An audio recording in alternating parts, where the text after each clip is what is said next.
Este programa tem o apoio da TV Interação, Associação Vida e Trabalho e da Ordem dos Advogados do Brasil, Seção São Paulo.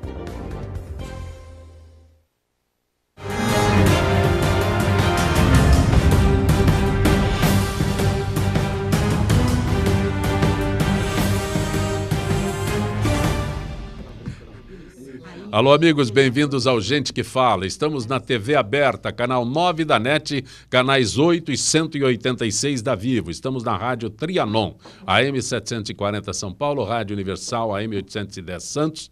Estamos transmitindo do estúdio da TV aberta através da nossa fanpage, facebook.com/programa Gente que Fala. Estamos na TV Guarulhos, canal 20 UHF, canal 3 da NET em Guarulhos, 11h30 da noite. Nosso blog gentequefala.com.br, nossos telefones 38766146, 5052-5555.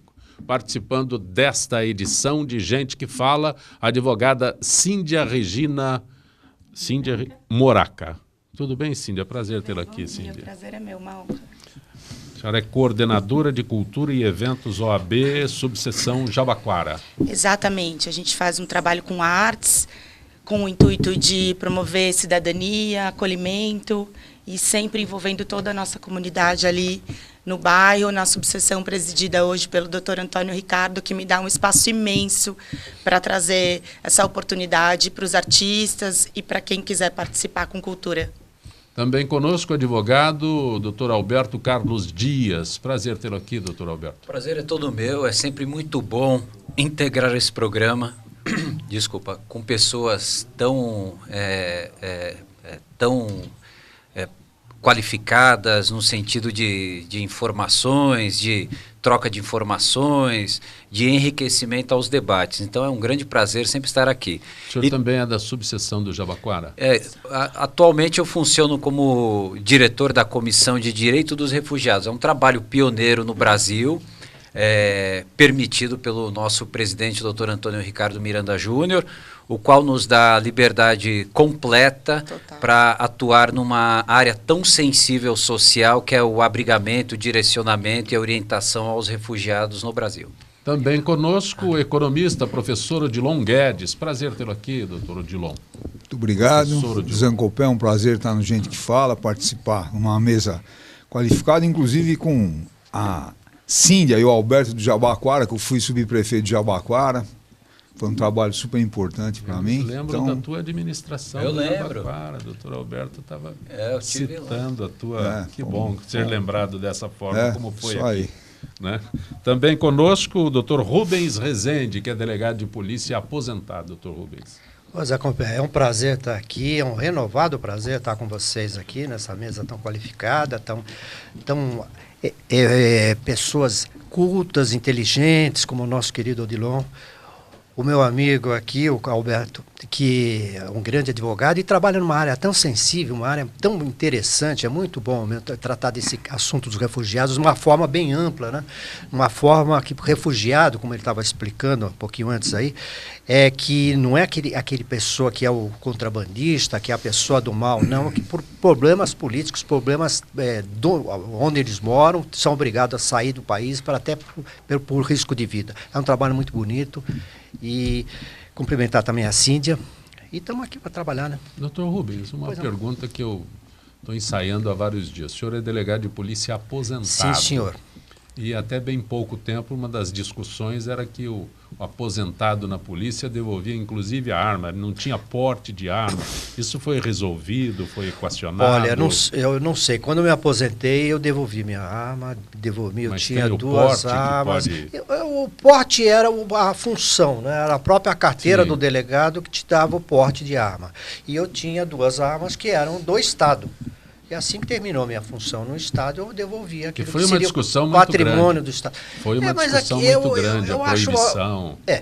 Eu acho uma coisa meio oblíqua aí, porque veja só, aquilo é um patrimônio do Estado. Então, se você se aposenta, você leva o patrimônio para casa. Se você, por exemplo, tem um automóvel do Estado, não, me aposentei, vou levar o automóvel para casa. Vou levar a viatura para casa.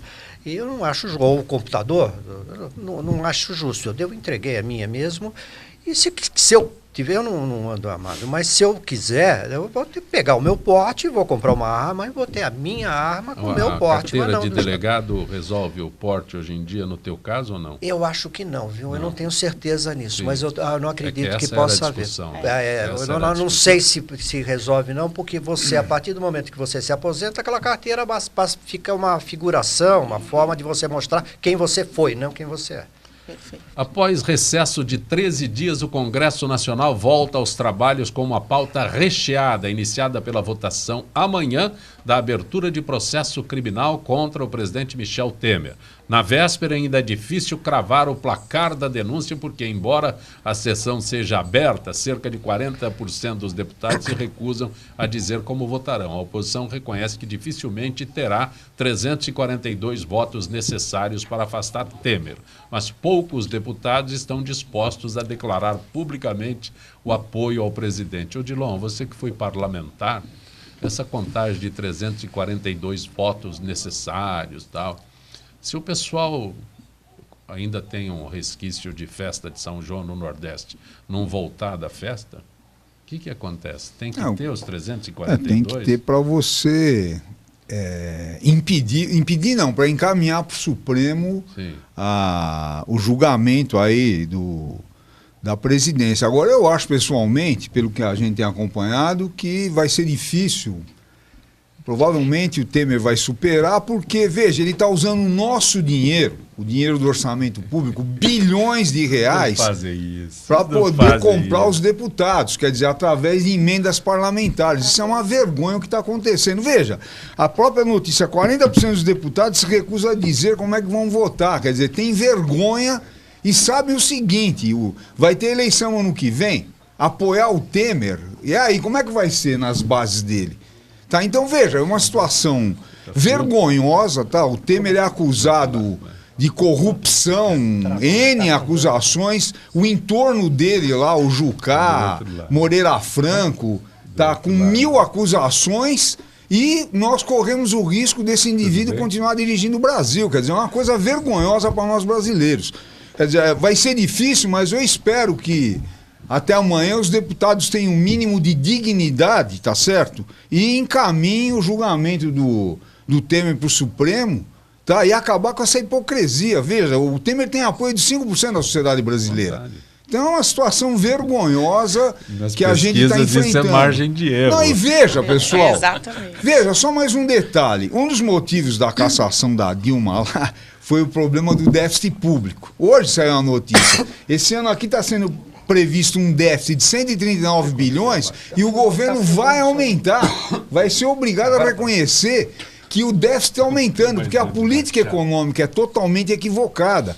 Em vez do governo investir para gerar emprego em obras de infraestrutura, saneamento básico, em estradas, tá certo? Em metrô, quer dizer, o governo deveria fazer isso para gerar emprego. Tá, o que ele faz? Paga uma taxa de juros absurda. Só para dar mais uma informação, em 2015 o governo pagou de juros da dívida pública 505 bilhões de reais. Eu estava fazendo uma conta, viu, Zancopé?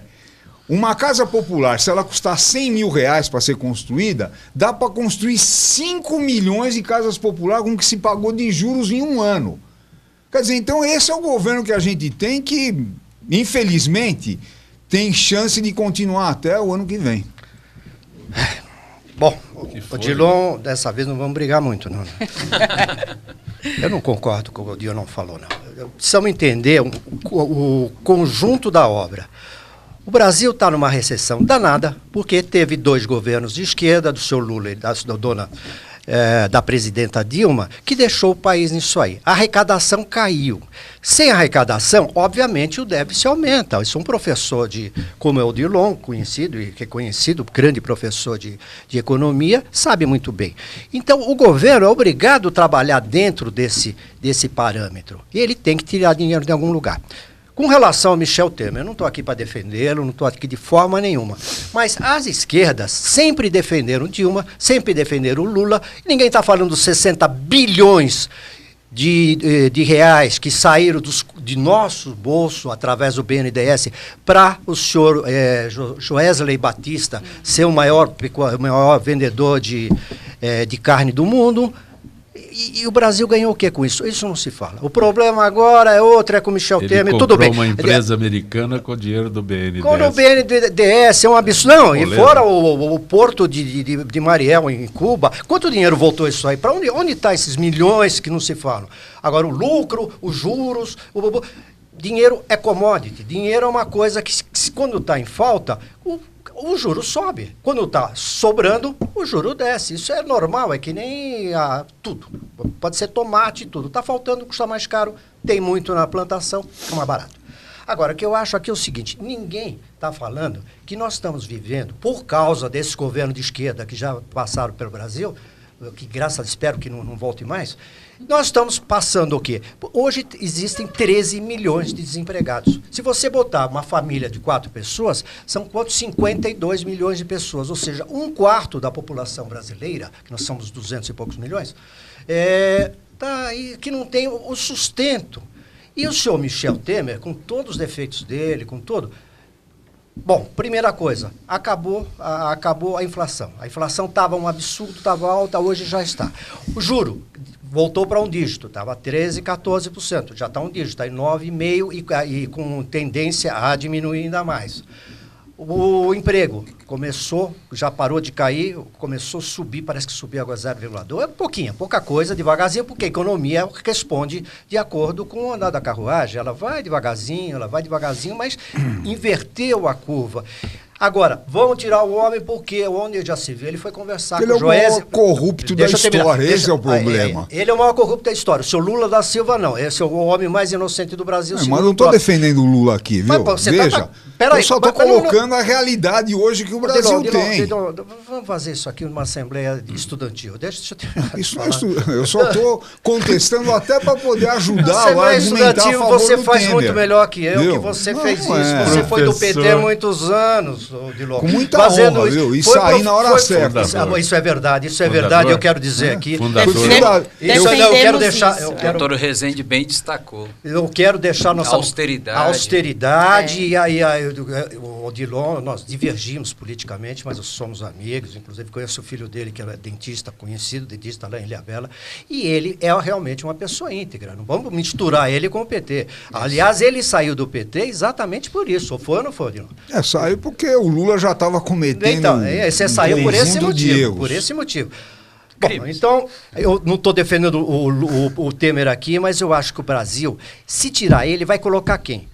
O nosso presidente Maia, Rodrigo que é filho de quem? De César Maia? Que César Maia fez o que junto com a Rede Globo? As Olimpíadas do Rio de Janeiro, que quebrou o Rio de Janeiro inteirinho, e agora essa dívida está sobrando para todo mundo. Funcionário público do Rio de Janeiro não está recebendo salário desde outubro, novembro do ano passado. Estão passando fome, estão fazendo vaquinha na rua para poder comprar alimento. E esse é o filho dele que vai ser o presidente do Brasil? Não, mas o Michel não pode, porque onde já se viu, ele é corrupto. Seja como não, ou não, ele inverteu a queda, o Brasil estava na porta do precipício, estava se jogando no precipício, ele conseguiu segurar por uma mão e trouxe. Eu, por isso, quero dar uma chance, que ele termine o mandato, só isso. E terminando o mandato, ele vai deixar o país, ele com a política econômica que ele está fazendo, com todo o que se diz dele, se é verdade ou não estou aqui para defendê-lo, nem sei se é verdade ou se não é, não sei, não interessa. Para isso, eu estou mais preocupado são com os 3 milhões de desempregados. Espero que ele termine o mandato, pelo menos, e entregue o país para o próximo presidente. Esse, sim, eleito dentro da Constituição, dentro das normas legais, futuro presidente que possa agir, possa trabalhar para o Brasil já dentro dos trilhos, não completamente descarrilado como estava no governo Dilma. Doutora Cíndia. Zancopé, eu só queria complementar que, quanto à votação de amanhã, a minha preocupação genuína são os números que o professor Odilon trouxe, mas também são as condições aqui que o doutor Rezende falou. Como operadora do direito, eu foco em Constituição Federal, eu quero saber se está sendo cumprido o procedimento. Mas, de fato, em termos de governo, e o que eu espero dessa votação amanhã, além dos números, além da economia, eu queria ver alguma coisa referente a políticas públicas, sobre a questão social, sobre educação, sobre cultura. O governo está tão encampado, pensando em números, pensando em juros, é preciso, pensando em tudo em termos de economia, mas nós aqui, que a gente está no dia a dia, no todo dia, pegando transporte público, usando hospital, vendo aí a nossa causa dos refugiados, é isso que eu estou esperando. Eu queria amanhã ver essa votação e acompanhar depois o que a gente pode fazer em termos de políticas sociais. Esse é o meu tema de preocupação hoje. Eu vou pedir a gentileza do doutor Alberto, que falaria agora, para convidar o Cléo. Nós vamos fazer um intervalo aí na rádio e convocando aqui na TV aberta o Guga Mendonça. Vou marcar mais para frente, a gente vai, um dia você conhece. Boa tarde, Zancompé, boa tarde, você ligado no Gente que Fala pela Rádio Trianon AM 740, TV aberta São Paulo, Canal 9 e também a TV Guarulhos. Falamos aqui ao vivo da Subprefeitura de Pinheiros, Zona Oeste da capital. Estamos ao vivo aqui com o nosso convidado de hoje, o prefeito regional de Pinheiros, o Paulo Matias. Para que você tenha uma ideia, o Paulo Matias é jovem, tem 26 anos, né? É um dos jovens aí da política e tem esse desafio aí de administrar Pinheiros nessa gestão do João Dória. Muito boa tarde, subprefeito. Começa conversando com a gente aí sobre a sua interação com o munícipe através das redes sociais, etc. Olha, Guga, primeiramente boa tarde a você que está nos ouvindo pela Rádio Trianon e você que está nos assistindo pela TV aberta. Um prazer enorme estar aqui. Eu acho que nós temos seguido o exemplo do prefeito João Dória e do secretário Bruno Covas, acordado muito cedo e dormido muito tarde. Ontem terminamos a última reunião no gabinete do prefeito, era mais de 11h30 da noite, né? Trabalhar. Eu acho que o que as pessoas, a população de Pinheiros, e não só de Pinheiros, mas da cidade de São Paulo como um todo, querem é ver o gestor público botando a mão na massa, trabalhando, gerando resultado e, acima de tudo, tendo transparência, né? Que é o que nós estamos tentando fazer nas redes sociais e tem dado muito certo. Agora, subprefeito regional, aliás. Paulo, conta um pouquinho do teu trabalho, né, em questão da iniciativa privada, as parcerias, para uma região tão importante como Pinheiros. O que você tem feito seguindo os passos do prefeito João Dória, né? Olha, primeiro que as pessoas que estão nos assistindo não aguentam mais ouvir gestor público dizer que não tem dinheiro. A gente sabe disso, né? Mas eu acho que o que as pessoas esperam também de nós é que a gente tenha criatividade suficiente para buscar parcerias, né? No caso aqui da região de Pinheiros, nós teremos a primeira região da cidade de São Paulo a ter todas as suas avenidas cooperadas com a iniciativa privada. O que quer dizer isso? Simplesmente nós temos uma pequena quantidade de equipes de corte de grama aqui na região. Com isso eu vou poder redimensionar e priorizar outras áreas aqui da região que não sejam essas principais avenidas, trazendo uma melhor qualidade de serviço e economizando o serviço público.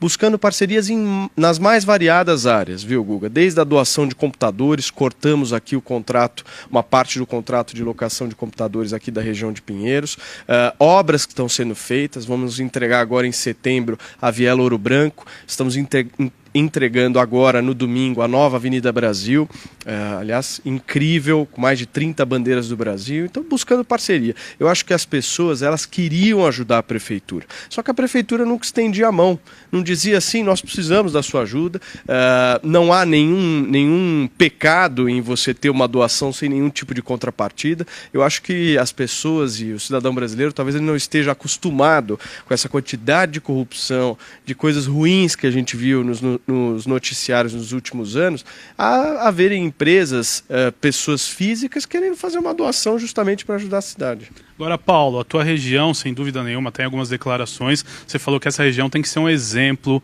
para a cidade. O porquê, e emendando também, fala um pouquinho do Beco do Batman, e essa iniciativa das bandeiras é bem interessante, até porque resgata o patriotismo nas pessoas, né? Olha, eu disse isso e repito, essa região é uma região desenvolvida na cidade. Nós não temos alguns problemas que em outras regiões possuem. Justamente por isso que a gente tem que dar o exemplo aqui, né?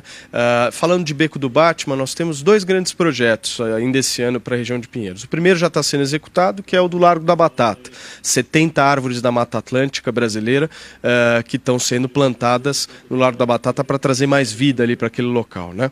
E além disso, acessibilidade completa no Beco do Batman, seja física, auditiva ou visual, para estabelecer mesmo uma infraestrutura melhor para esses 2 pontos turísticos importantes da nossa região. Tá certo, Paulo. Para encerrar, eu quero agradecer a entrevista. Como o munícipe pode te encontrar pelas redes sociais? Fala o teu Instagram, teu Facebook e tudo mais. Olha, meu Facebook, www.facebook.com/Paulo Matias com TH. Você que está aí nos assistindo pode sim ir lá, e sou eu mesmo que respondo. O Google é testemunha viva disso.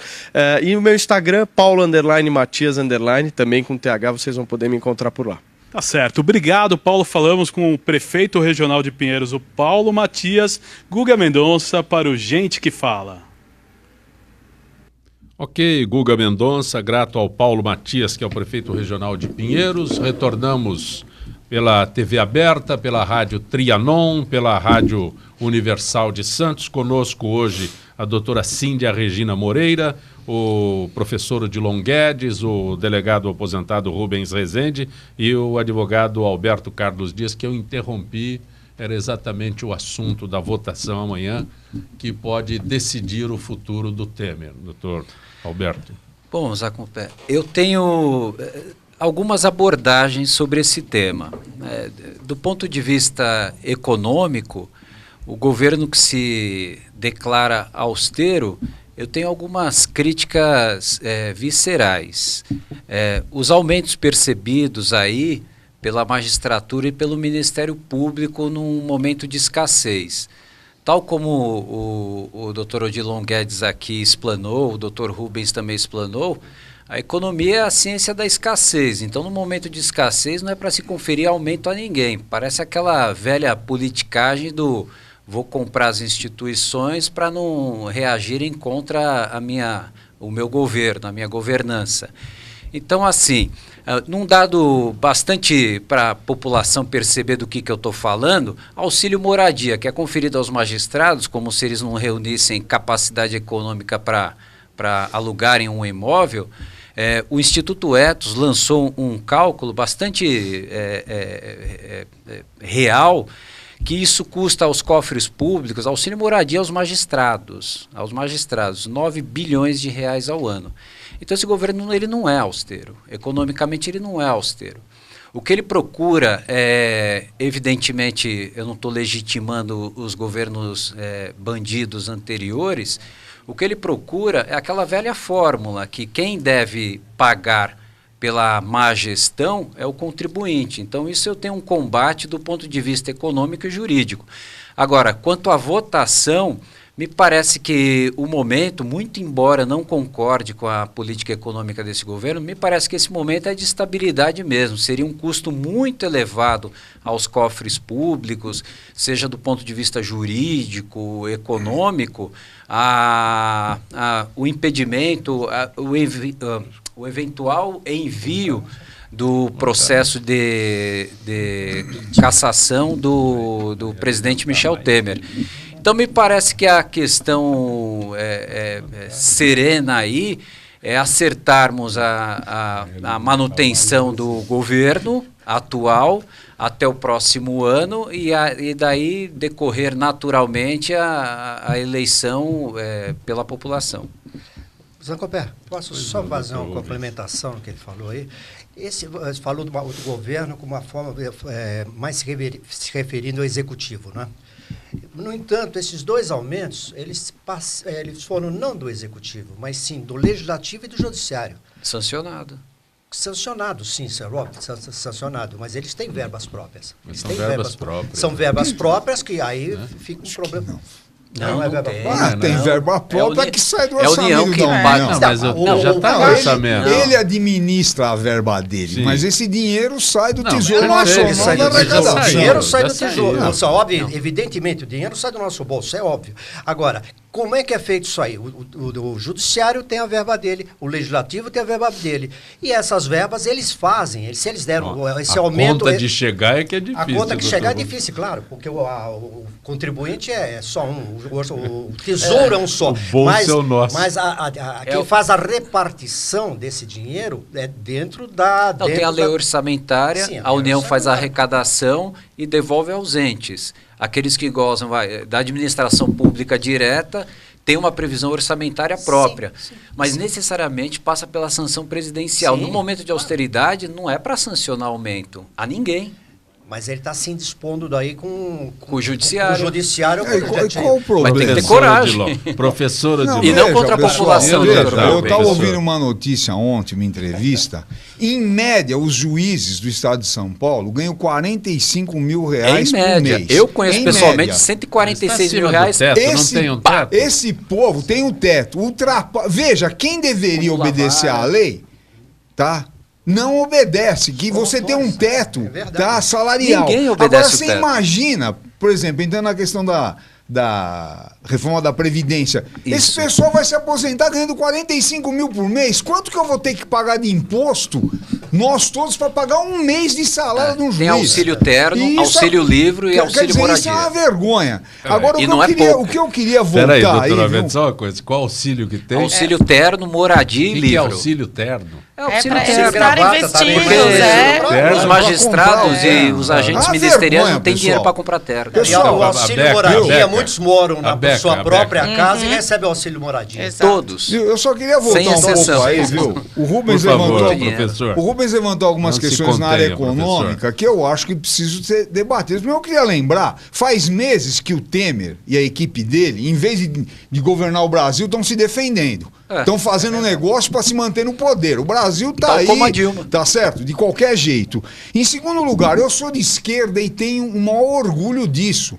Tá, a esquerda vem o quê? Essa definição desde a Revolução Francesa, foi lá que começou, que a esquerda é quem defende, resumidamente hoje, quem sentava ao lado esquerdo e defendia os interesses da população, que é o que a gente defende, distribuição de renda, solidariedade. Agora, se algumas pessoas que se dizem de esquerda acabam usando o método da direita, o que nós podemos fazer? Esse pessoal tem que ser o quê? Colocado às claras o que ele fala. Agora, veja, o Rubens levantou algumas questões aí sobre o governo, falando que abaixou os juros. Vamos discutir o seguinte, a taxa de juros hoje no Brasil, que é a Selic, caiu para 9,25%. Essa é a taxa nominal. A taxa real, e isso é que interessa, é a diferença da Selic menos a inflação.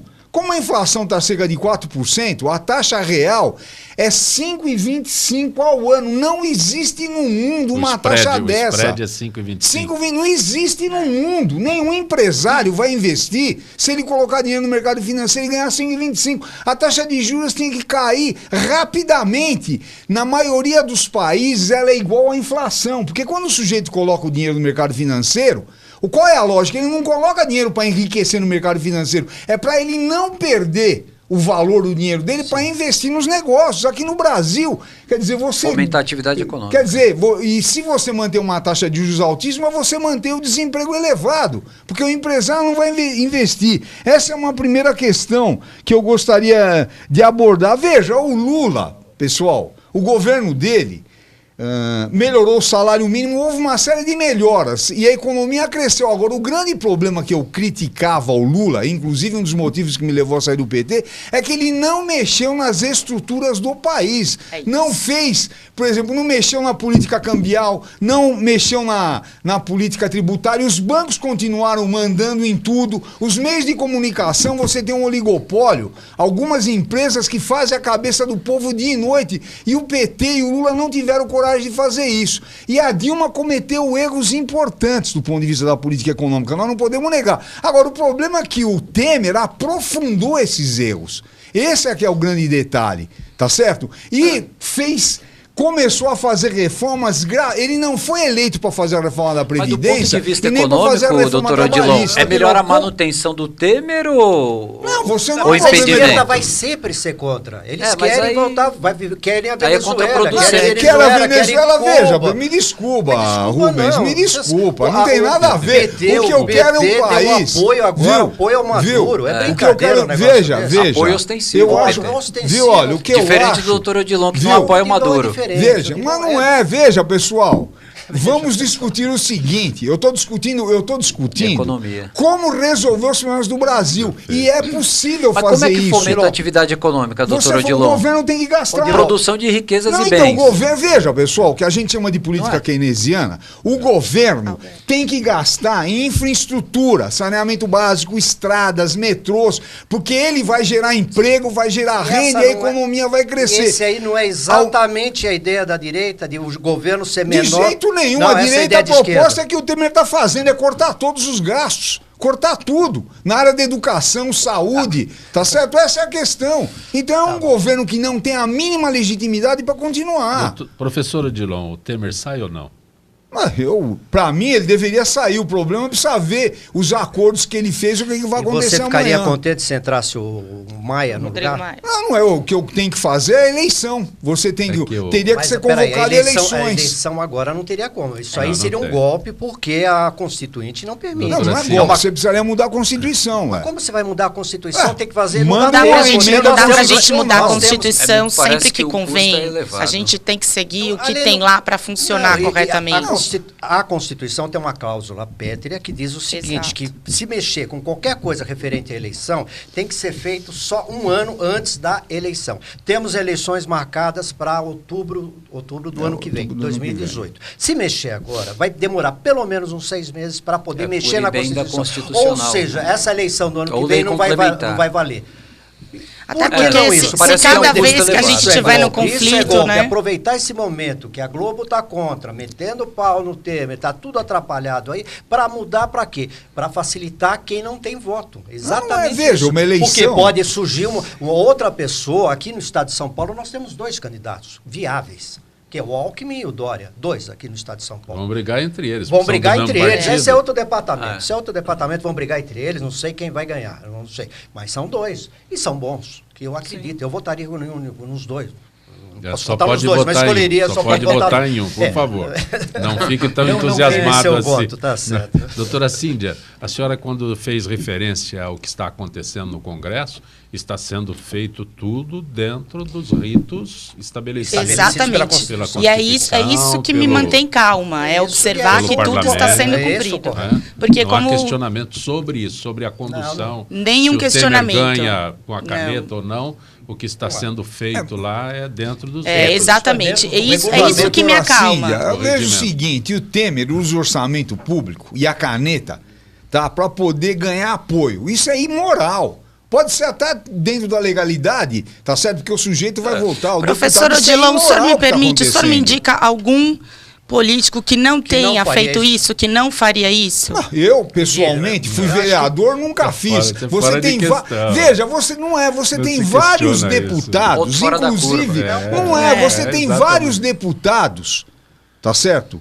Que são honestos e de diversos partidos. A minha experiência pessoal não é porque o sujeito é conservador que ele é mau caráter. Ele tem direito de ser conservador. E às vezes o cara tá na esquerda e é um picareta. Então veja, o corte não é por aí, é ver, por exemplo, qual é a postura que a pessoa tem. Então tem vários políticos sérios no país. Claro, tem muitos políticos sérios, mas a gente... Em termos de custos, professor, ao erário mesmo, o que é mais viável? A manutenção ou a retirada do Temer? Para o país, o que é melhor para o país? O que é melhor para o país? Essa é a grande pergunta. Ele não é a pessoa ideal, mas... Professor Odilon, o ideal seria a Maria Teresa de Calcutá. O professor Odilon esclareça uma coisa. O que se fala muito é que o presidente Michel Temer destinou emendas parlamentares. Isso. Ele entregou? Deve ter entregado, porque se ele vai ter apoio dos deputados... Veja, isso é uma coisa imoral, pessoal. Se outros governos usaram isso, também eram imorais. Sim. Não interessa do partido que era. Essa é a grande questão. Quer dizer, o Brasil... Veja, se a gente voltar atrás... não tem dinheiro. O fato de você ter deposto a Dilma, e foi um golpe, no meu entender, e eu era contra a Dilma... Aí é que está o detalhe. Eu não quero dizer aqui, eu era o maior crítico do governo Dilma. Agora, à medida que você rompeu com o que acontecia, com a legitimidade que tinha no país, porque essa conversa aí das pedaladas fiscais, o Alckmin, ele deu uma declaração pública dizendo que se fosse caçar a Dilma por pedalada, tinha que caçar inúmeros governadores. Isso sempre existiu no Brasil. O problema é que os caras queriam, veja, desculpa os caras, os interesses econômicos queriam fazer a reforma da Previdência, a reforma trabalhista, fazer isso E não tudo. são necessárias E aí essas acabaram reformas? destituindo a Dilma, que era um governo ruim, não estou dizendo que ele era bom. Mas Aí quem você criou uma representa os confusão. interesses representa econômicos? esses interesses econômicos. Foi bom para o país a reforma da Previdência? Lógico que não. A reforma Lógico trabalhista. que não. Não foi boa a reforma trabalhista. Lógico que não. Aí é um Diminuiu- debate que a gente precisa de tempo para explicar. Perfeito, não temos esse Vamos tempo. mudar esse tempo. Doutor Alberto, nós temos quantos milhões de refugiados? 70 milhões de refugiados? No isso? mundo. Aqui mundo, no Brasil, Tem são refugiados aqui no Brasil? 7.800 solicitações de refúgio. Deixa, esclareça bem, por favor. A solicitação de refugiados no Brasil. Vamos lá. O que são os refugiados? O que é no refugiado? Brasil? Isso. É aquele que sofre uma perseguição no seu país de origem, de ordem étnica, religiosa, política ou vulnerabilidade dos direitos humanos de maneira generalizada naquele país. Ou seja, é aquele sujeito que, se permanecer no seu país de origem, ele sofre risco de vida. 72% das solicitações de refúgios no Brasil são postuladas por menores vulneráveis, até 17 anos de idade. Então, a figura do refugiado, o grande combate à figura do refugiado é o preconceito, porque costuma-se misturar, confundir-se a figura do imigrante ilegal ou do migrante ilegal à figura do refugiado. O que nós temos muito no Brasil é imigrante vindos de forma ilegal. De fato, existe um critério estabelecido da pela América Central, que desceu aí Isso. a maior em aluvião, veio para cá em aluvião. Aquele Se pessoal entrarmos da nesse América tema Central. que é muito pujante, bastante interessante, a maior quantidade de deslocados, que é uma situação semelhante ao refúgio Diferente no de seu refugiado. próprio país. Mas é diferente de refugiado, esses que nós temos aqui. É uma situação diferente porque você não rompe a fronteira do seu país de origem, mas se abriga nas montanhas, por exemplo. A maior quantidade do mundo de deslocados é na Colômbia. Em outros países, a grande quantidade de refugiados, é importante dizer isso, como é que a gente combate o preconceito, que esse é o principal ponto da Comissão de Direito dos Refugiados. Com informação qualificada. Informação qualificada é aquele processo de observação cognitiva, entre a observação e o resultado, e a metodologia é idêntica.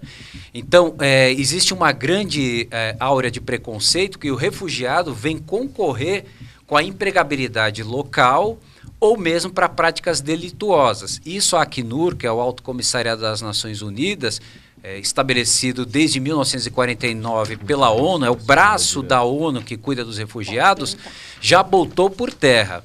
O refugiado, ele fomenta a economia local, seja por via de estímulos pelo próprio aporte da Acnur, da ONU, em números, em investimentos locais, seja pela absorção multicultural que representa o refugiado. A maior quantidade de refugiados numericamente e proporcionalmente no mundo concentra-se no Líbano. 30% da população que constitui o Líbano é por refugiados. A economia cresce 3,5% ao ano por conta dessa recepção dos refugiados. Sim, Só doutor. queria fazer uma Pois perguntinha não. para o senhor Alberto. Tem bastante. Como você classificaria as pessoas que estão saindo da Venezuela pela escassez de comida lá e estão vindo para o Brasil? Qual seria a colocação legal deles? Em que estado eles estariam aqui no Brasil? Qual seria a colocação deles?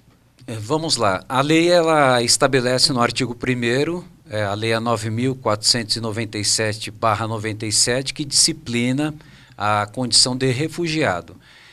Esses não seriam como refugiados. classificaria? Esses migrantes. Oriundos da Venezuela, eles podem sim apresentar uma situação de refúgio. Por quê? Porque são perseguidos em seus países. Mesmo por uma orientação política. Aquele que na Venezuela hoje representa uma orientação política, isso quem falou foi a própria Acnur, o Alto Comissariado das Nações Unidas, ele é perseguido em seu país. Certo. Nessa situação a gente deve recepcionar, e a nossa lei nos obriga, desde a Convenção de 1949, estabelecida pela ONU, o Brasil é obrigado a receber. Não só o Brasil, como 167 países no planeta. Mas algo que sair por falta realmente de comida, de condições de vida, mas não necessariamente por divergências políticas, como é que ficaria esse? Excelente questionamento antropológico, doutor Rezende. Talvez o senhor tenha mais... Se eu tivesse... Como é que a gente acolhe? A senhora é advogada, em que pese não ser a área da senhora, o Conselho Federal da OAB criticou o ministro Raul Jungmann, que responsabilizou advogados pela crise de segurança pública no país. Olha, Zancopé, o presidente da OAB Nacional, o doutor Lamarck, e o nosso presidente da OAB São Paulo, o doutor Marcos da Costa, eles fazem um trabalho incansável de defesa das prerrogativas dos advogados e dos operadores do direito em geral. O que eu penso é que, de toda forma, esse tipo de declaração do ministro, além de ser um desrespeito com a prática da advocacia que defende o direito de uma maneira geral, ninguém está preocupado ali com minúcias. A verdade é que a gente vai encontrar profissional que vai cometer erro, a gente vai encontrar profissional que vai agir de forma desleal, que vai agir de forma antiética, mas, de fato, o sistema carcerário vive um momento impraticável. As condições são inumanas, para não dizer muito mais. Tem toda uma questão de segurança pública que antecede a gente chegar em processo criminal, em condenação e tudo mais. Então, eu me sinto diretamente desrespeitada quando eu ouço esse tipo de declaração, porque a gente faz um trabalho como advogado de defender direitos pessoais, de defender direitos humanos, de defender o que está na lei. O advogado cumpre o trabalho dele. A conversa que ele tem em particular com o cliente dele, a responsabilidade dele, advogado sabe a lei, advogado sabe o que tem no Código de Ética. Então, acredito sim que a OAB tem que fortalecer o nosso trabalho com prerrogativas e combater esse tipo de declaração que pode denegrir um trabalho árduo da advocacia, especialmente eu que convivo diariamente com 4.000 profissionais na subseção da OAB Jabaquara, que faço acolhimento aos nossos advogados. A mensagem que eu quero transmitir é: as prerrogativas são nossas, não se pode abater por esse tipo de comentário feito às escuras, sem saber o trabalho de quem está ali enfrentando carceragem, enfrentando aquela situação que às vezes é tenebrosa para você encontrar o seu cliente que está ali por não se sabe se justa ou injustamente. É uma declaração que eu repudio com toda a força. Eu preciso da gentileza dos senhores para entrar em contato com a Cláudia Silva, que é a supervisora de eventos da AFPESP. Cláudia, boa tarde. Boa tarde, Zancopé. O meu boa tarde aos debatedores do programa e boa tarde, ouvintes da Gente que Fala. Cláudia, o Congresso analisa medida provisória que cria plano de demissão voluntária para servidores do Executivo. O governo pretende economizar 1 bilhão por ano com o pagamento de salários. É isso mesmo? Sim, para reduzir as despesas com a folha salarial, o governo editou a medida provisória 792/17, que institui o Programa de Desligamento Voluntário, PDV, de servidores públicos federais, a jornada de trabalho reduzida e a licença incentivada. A MP é direcionada para a administração direta e indireta do Executivo Federal, que emprega 632,5 mil servidores civis ativos. Segundo o Ministério do Planejamento, o objetivo do governo é economizar 1 bilhão por ano com a folha salarial. Em 2016, as despesas do Executivo com os servidores civis ativos somaram 96,4 bilhões. O PDV do governo Michel Temer retoma, em linhas gerais, o programa que foi adotado pelo governo de Fernando Henrique Cardoso, Lei 9.468/97. Nos dois casos, a adesão é voluntária e o servidor recebe uma indenização. Esse plano de demissão voluntária, como será feita a indenização, Cláudia? Segundo a MP 792, a indenização será de 125% da remuneração mensal do servidor, na data da exoneração multiplicada pelo número de anos de efetivo exercício. Não há desconto de imposto de renda ou para regime previdenciário do serviço público ou complementar. A forma de pagamento será definida pelo Ministério do Planejamento, podendo ser em montante único ou parcelado. Os servidores que optarem pelo desligamento perderão o vínculo com a administração pública. Mas não é para todo mundo, né? Tem alguma restrição para se aderir ao PDV? Sim, existe. Por exemplo, não poderão aderir ao PDV os servidores em estágio probatório que tenham cumprido os requisitos para aposentadoria, que tenham se aposentado e reingressado no serviço público ou que tenham, na data da abertura do processo de adesão ao PDV, passado em concurso público federal dentro do número de vagas oferecidos. Também não poderão participar do PDV os seguintes: os servidores condenados à perda de cargo, afastados por motivo de prisão em flagrante ou preventiva, ou que estão passando por tratamento de doenças graves, como câncer, AIDS e esclerose múltipla. E há alguma outra medida para se reduzir despesas com o funcionalismo? Também há. Outra medida para reduzir as despesas com funcionalismo é a opção pela redução da jornada de trabalho. O servidor do Executivo Federal poderá pedir que a jornada de 8 horas diárias e 40 horas semanais mude para 6 ou 4 horas diárias, equivalente a 30 ou 20 horas semanais. Ele receberá um salário proporcional à redução com um adicional de 30 minutos, ou seja, a nova remuneração será equivalente a 4 horas e 30 minutos ou 6 horas e 30 minutos de trabalho. Um ponto importante é a permissão para que o servidor com jornada reduzida exerça outra atividade no setor público ou privado, inclusive administrar empresas, desde que não haja conflito de interesse e incompatibilidade de horário. Cláudia Silva, que é supervisora de eventos da FIPESP, agradeço mais uma vez tua gentileza com o nosso Gente que Fala. Uma boa tarde, Cláudia. Boa tarde, Zancopé. Eu queria...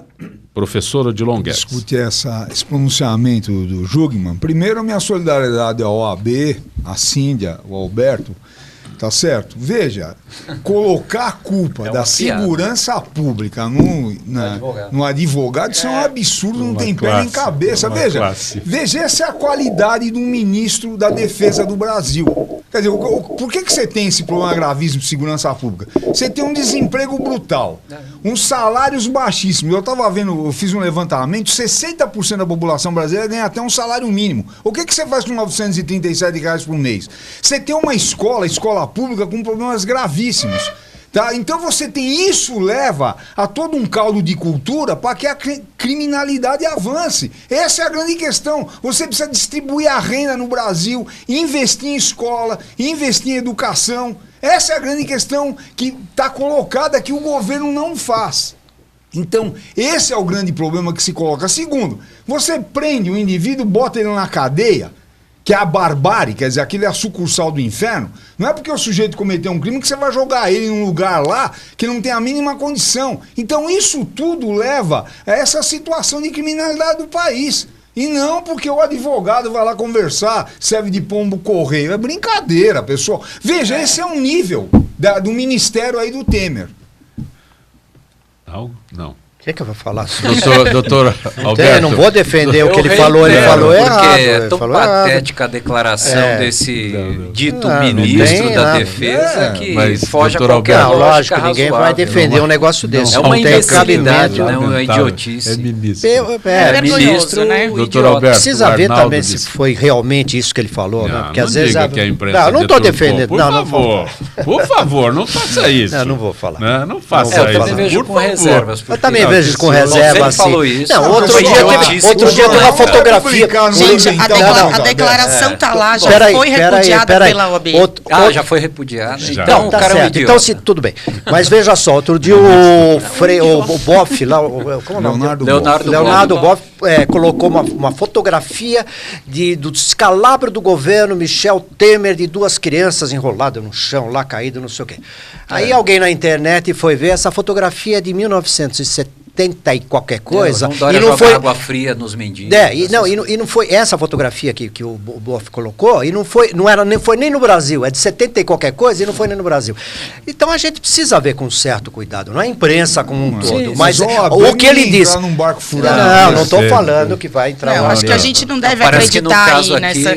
Se começar a acreditar tudo que aparece na internet, o Elvis Presley está vivo. O cara é um idiota. O doutor Alberto, Arnaldo de Santo André Sim, pergunta senhor. a sua avaliação sobre a política do Ministério das Relações Exteriores para os refugiados. Eu acrescento, existe?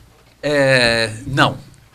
Então encerrou. Nenhuma. Então não precisa falar Não nada. precisa comentar. Mas temos o nosso Não trabalho tem. de Mas teve formiguinhas. avanços legislativos aí com a nova lei de Da imigração, migração. que procura tratar O que o ministro critica é exatamente a eficiência dos advogados. Não tem nada de política pública, os advogados é que se empenham, no teu caso. Os advogados e algumas instituições, Sim. sobretudo a Caritas, da Arquidiocesana Mundial. A Caritas compõe o CONAR, que é o Comitê Nacional de Refugiados. O CONAR ele é composto por 11 membros, 9 do Ministério da Justiça, 1 da Caritas e 1 da Acnur, que é o Alto Comissariado das Nações Unidas. A Acnur, para se ter uma ideia, tem possibilidade logística e material, humano e tecnológico para receber, abrigar 50 mil refugiados por dia em até 72 horas em qualquer parte do planeta. Então, realmente, a Acnur e a ONU têm um trabalho bastante visceral. A gente, pela OAB, pela comissão que é multidisciplinar, lá na OAB eu acho muito interessante essa dialética de esquerda e direita, lá tem de tudo, esquerda e direita a fim de ajudar. Então, tanto faz se você é de esquerda ou de direita, querendo ajudar, tá bom pra Doutor Rubens, caramba. o Jaime do Jardim Bonfilholi já fez essa pergunta, ele repete. O senhor era delegado na ativa quando Michel Temer era secretário de Segurança, tem que relembrar o Jaime. Já falei isso do Jaime, o Jaime já fez essa pergunta. Claro que era, eu fiquei 40 anos na polícia, então evidentemente o Michel Temer... Trocou muito secretário. Nossa, se trocou secretário, governador, trocou um monte de coisa. Aí eu tive, uma das vezes, eu estava num cargo lá que eu despachava direto com o secretário e tive contato pessoal com ele. E eu achei, você quer saber, o Jaime, já que ele quer saber se eu estava lá, eu pessoalmente, assim, ele me pareceu uma pessoa muito concisa, uma pessoa muito preocupada com a legislação, é um professor de direito constitucional, muito preocupado com a parte legal do negócio, da transação, do que estava acontecendo na época lá, que eu nem me lembro o que é. Mas, de qualquer forma, eu tive um contato com ele pessoal, bem, que eu diria assim, me deu até achei muito agradável, e bem conciso, bem forte, bem interessante. É isso que eu posso dizer. Doutora Cíndia, Juliana das Perdizes, a senhora é coordenadora de Cultura e Eventos da OAB São Paulo, subseção Jabaquara. A Juliana pergunta se a sua subseção interfere na ajuda ao refugiado no Brasil, tem alguma atuação, eu diria? Nós hoje temos uma atuação direta e muito contundente aqui sob a coordenação do Dr. Alberto, que é o diretor da Comissão de Refugiados da OAB Jabaquara, e o nosso trabalho tem sido muito dinâmico, multidisciplinar. O Dr. Alberto trouxe uma coisa importante, que é a criação de uma cartilha, para que nós, membros da comissões, possamos conhecer com minúcias toda a legislação, os direitos e as condições de refugiados. E com isso estamos implantando inicialmente uma capacitação dos nossos membros para que posteriormente a gente possa então acolher refugiados, orientar refugiados. Por enquanto estamos fazendo um trabalho interno que é de estudos, mas o Dr. Alberto aqui, que é o nosso diretor responsável por esse trabalho, já atua em diversas outras entidades. Estabelecemos uma parceria com a Polícia Federal na difusão de informação, na pessoa do Dr. Auriz, do Dr. Disney e do Dr. Filho, que é o delegado regional executivo. Exato. Que se dispuseram, o CONAR fica dentro do prédio da Superintendência da Polícia Federal, Exato. que se dispuseram a colaborar, a cooperar com a OAB na difusão de informação. Por quê? Você chega lá na Superintendência da Polícia Federal, tem nego saindo pelos ladrões. Eu só queria complementar que a OAB vai ajudar o trabalho da OAB Jabaquara com refugiados, ele é pioneiro em todo o território nacional. O doutor Alberto trouxe esse projeto e o nosso presidente Antônio Ricardo, que é muito acolhedor, tem dado esse espaço para a gente estudar e trabalhar numa causa tão difícil e tão necessária nesse tempo que a gente está vivendo. Maurício Melo pelo Facebook, por que votamos no Executivo e no Legislativo e não no Judiciário? O Judiciário tem uma carreira, concurso e tudo mais. O Executivo... Bem, né? Volta aquela pergunta para o Odilon aqui, que o Odilon está... Por favor, ele está aqui, né, se contendo. Mas o Marcos de Pinheiros pergunta sobre o futuro do capitalismo brasileiro. Nós somos primeiro, capitalistas. o capitalismo no mundo leva a crises, tá? Porque a base do capitalismo é a propriedade privada, é o individualismo, é cada empresa cuidando dos seus interesses, não tem uma visão do conjunto da sociedade, é o lucro. E isso leva a crises recorrentes. Nós estamos vivendo ainda o rescaldo da crise de 2008, aí, que levou a um desemprego brutal no mundo, a uma crise gravíssima. Esse é o resultado do sistema capitalista. Veja, o capitalismo, historicamente, teve um papel importantíssimo. Inclusive o Marx, lá em toda a teoria que ele desenvolveu, tá certo? No Manifesto Comunista, ele faz muitos elogios ao sistema capitalista, que foi um avanço enorme em relação ao feudalismo. Agora, no meu entender, o capitalismo já era. O capitalismo é invasão de países, destruição. Já era o seguinte: os Estados Unidos, para manter o seu poder, invade qualquer país do mundo. Você pega a situação da terra, como os interesses são individuais, você vai derrubando florestas, você vai poluindo o mundo, porque cada empresário está vendo o seu interesse. Então você precisa substituir por uma nova sistema econômico que nós precisamos discutir, porque, veja, o tipo de socialismo, eu sou um socialista democrático, significa que eu sou contra a ditadura, etc. Por exemplo, a experiência que teve na União Soviética, que ela foi muito importante do ponto de vista econômico, etc., do ponto de vista democrático, teve problemas gravíssimos. Então nós precisamos discutir uma nova sociedade. Mas existe algum país socialista que seja democrático no mundo? Vamos falar o que? Coreia do Norte, vamos falar Venezuela, vamos falar... Veja, você tem... O Maduro se anuncia como democrata. Tudo bem. O problema a palavra democrática veja, é uma palavra muito... que o capitalismo, viu, Zancopé? Tá certo? O capitalismo precisa ser substituído, no meu entender, por um novo tipo de sociedade e organização econômica que nós precisamos debater. Com liberdade e democracia, isso é fundamental. No caso do Brasil, a coisa é pior, porque os capitalistas brasileiros, grande parte dos empresários, os caras não dão uma unha. Quer dizer, é só lucro. Você pega o sistema financeiro. Saiu hoje, o Itaú aumentou o lucro ontem, saiu no jornal. Pequeno e médio empreendedor. Tá certo? Que você gera veja, riqueza. eu quero até alertar, essa crise que está aí, à medida que ela vai se aprofundando, que você vai excluindo grande parte da população, isso vai levar a uma crise cada vez maior. Eu preciso fazer uma pergunta para o professor Odilon. Não tem tempo para responder. É rápido. Qual a base do fomento econômico? Como é que a gente se desenvolve uma atividade econômica? Porque a balança comercial, o Brasil é um país pobre. A renda per capita do Brasil é por volta de 30 segundos, consegue? $8.500 a renda per capita. A ONU fala que para você ser um país razoável é $20.000 para chegar a nível de Coreia do Sul, em nível de Coreia do Sul. Para chegar a isso, tem que chegar a 8% ao ano, 50 anos. Como é que faz? O Estado precisa investir. Isso é fundamental. Mas se não tem dinheiro, final desta edição de Gente que Fala, agradecendo a advogada Cíndia Regina Moraca, o advogado Alberto Carlos Dias, o delegado aposentado Rubens Rezende, o professor Odilon Guedes, que participaram desta edição de Gente que Fala. Estaremos de volta amanhã, sempre com direção do jornalista Fausto Camunha. Gratos, até lá.